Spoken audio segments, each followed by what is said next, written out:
here to help you with breeze, planting seeds and teaching skills. Teachers turn schoolyards to dreams.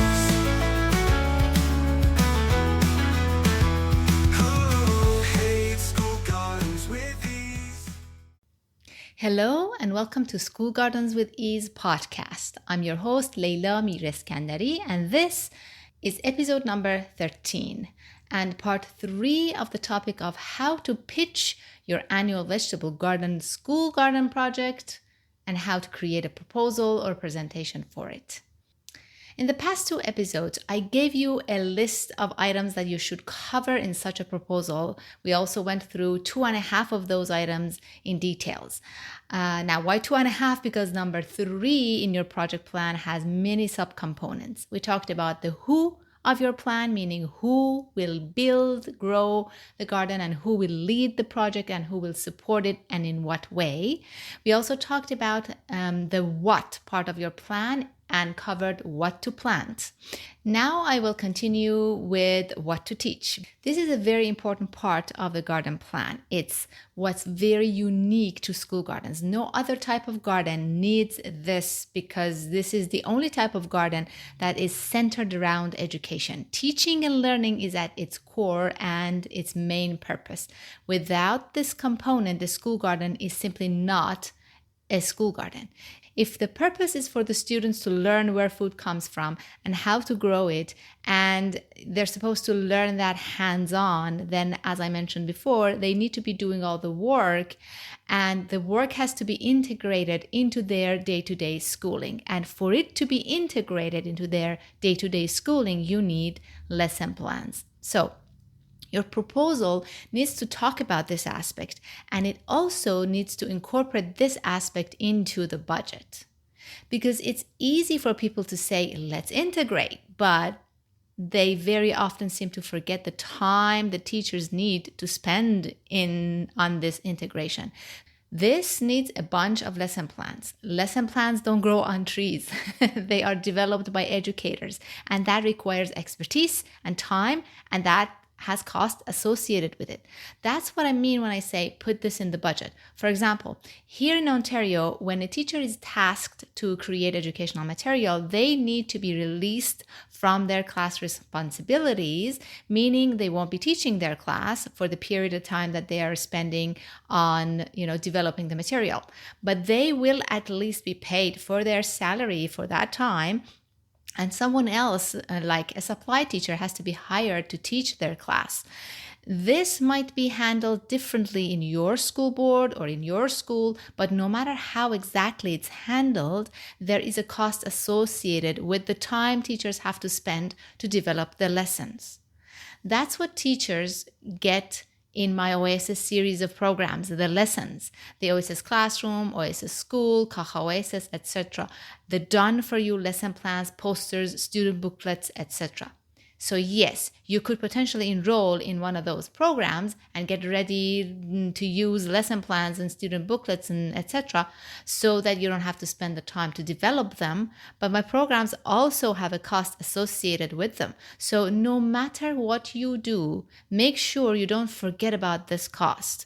Most often what happens is, with the budget is that everybody pays attention to the cost of soil, mulch, plants, planters, raised beds, hose, etc.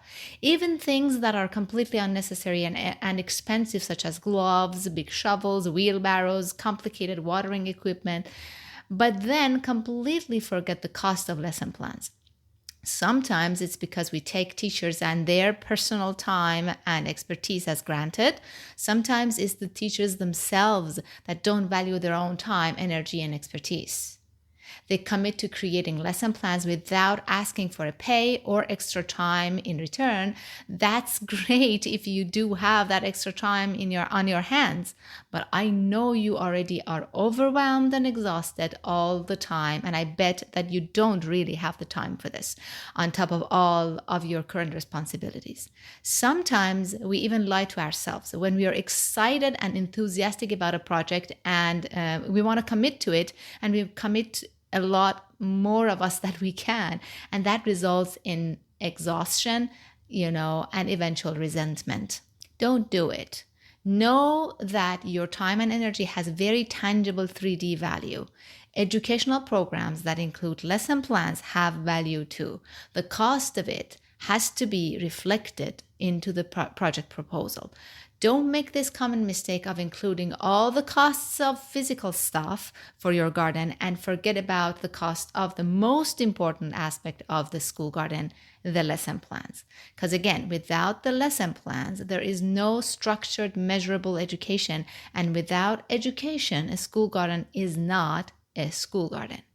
Yes, just the existence of a garden at a school has some incidental educational benefits, hopefully, but that is a very low bar and won't justify you using your class time when math, science, and other subjects are competing for that time. You have to incorporate the garden into the math, science, language, arts, etc. And for that, you need lesson plans. Now, let's talk about how to go about putting together those lesson plans. I will go into the details of it in another episode, but for the purpose of your proposal, your pitch, I think it's important that you talk about this and we talk about this so that you have at least a high-level idea to the extent that you need for your pitch.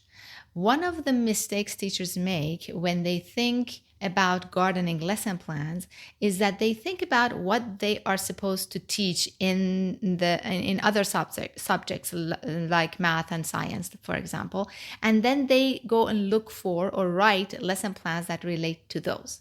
For example, let's say that your science curriculum requires you to teach about soil. So you go out and look for lesson plans about soil or you write lesson plans about soil. Then let's say you also need to bring in new vocabulary into your language teachings. So you put together a lesson plan that has herbal medicine vocabulary. You even bring in, to make it experiential, you bring in potted herbs, or you even plant seeds of herbs with your students.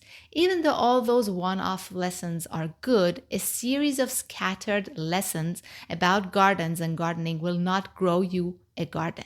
To grow a garden, there are certain tasks that need to be done, on nature's schedule in a particular order. For example, you will need to have a planting schedule and start your seedlings indoors, according to that schedule, and we'll need to build a garden if you don't have one, or refresh the garden that you already have.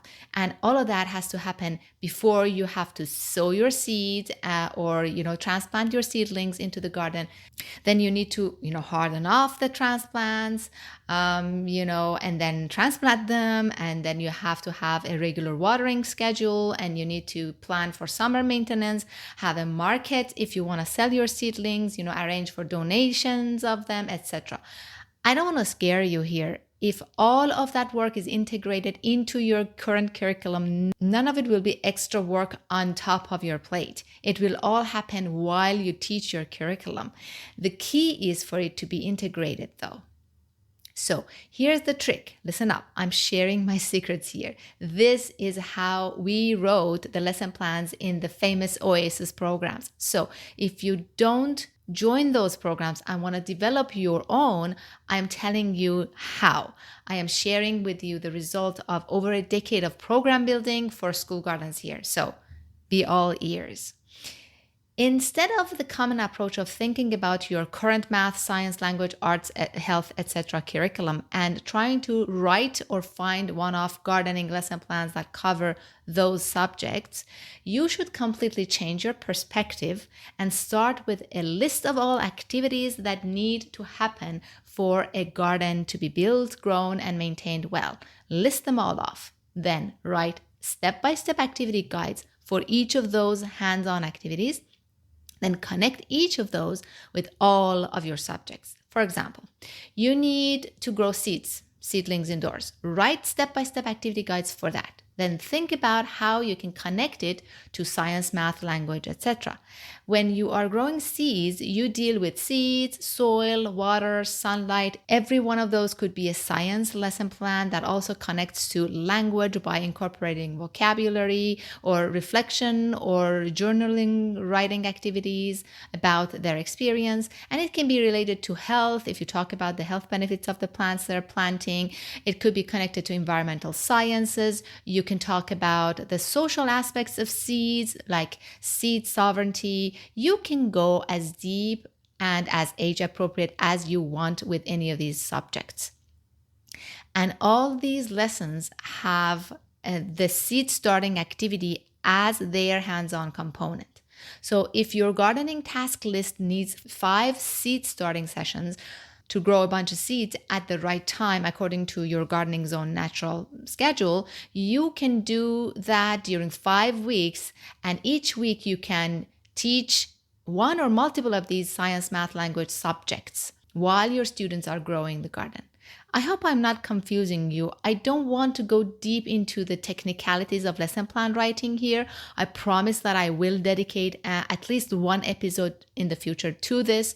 What I want to do here is to give you an idea about how you will have to go about it when the time comes to put together those lesson plans so that you can talk about it in your pitch and in your proposal. Make sure you definitely talk about this part of the gardening project plan, because again, without it, you don't have an educational garden. So far, we've covered the who and the what of your plan elements of the pitch. In the next episode, I will go through the when and where components. When will the work happen and where will the garden be? That matters big time because all those decisions will end up helping you with the budget, which is also a very important part of your pitch.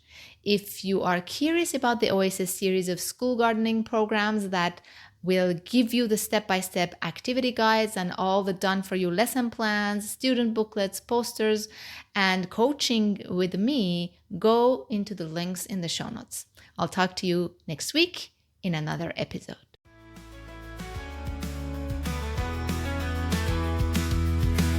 You've listened to the entire episode, and for that, I want to thank you from the bottom of my heart. I hope you enjoyed it, and if you did, please leave me a review on Apple Podcasts and Spotify. And please share this episode with other teachers who might be interested in this topic. See you next week for a new episode.